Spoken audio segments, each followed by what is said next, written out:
Members of St. Margaret Episcopal Church in Palm Desert plan to continue the conversation of hate and discrimination with faith-based organizations at an Interfaith Antisemitism conference. News Channel 3's Miyoshi Price went to the conference. She's live here in studio with all the details. Miyoshi. Hi, Karen. The founder of the Mensch International Foundation says that the Jewish community is not anti-Semitic towards themselves, so conversations need to be had while anti-Semitism is on the rise.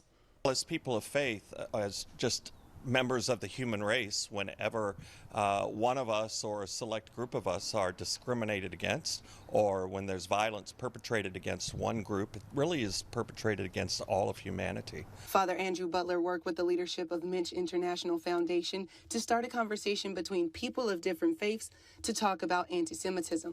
Well, when I hear about anti-Semitism, I would normally think about the Nazis in World War II, and I would think that it would be diminished and non-existent at this point, but I'm seeing the opposite.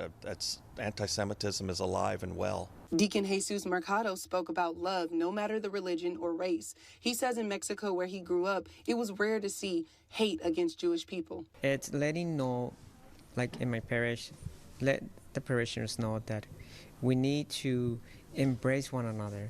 I always believe that no one lives for oneself and no one dies for oneself. These photos were shown to represent Jewish hate and discriminatory propaganda, and the crowd reacted with disgust. I think when you ask that question, hearing people's stories from the beginning and why they are the way they are, that's what we're learning here at St. Margaret's Sacred Ground and becoming a beloved community, not to judge people until we've talked to them. It doesn't matter what color they are. Let's hear your story and why you're doing what you're doing. So, absolutely. Yeah. And Voices for Peace in the Holy Land at St. Margaret's Church will be educating their congregation on what hate and discrimination looks like and how to show compassion for faith-based organizations and overall for people. You can go to kesq.com for more information on the event. I'm live in studio, Miyoshi Price, News Channel 3.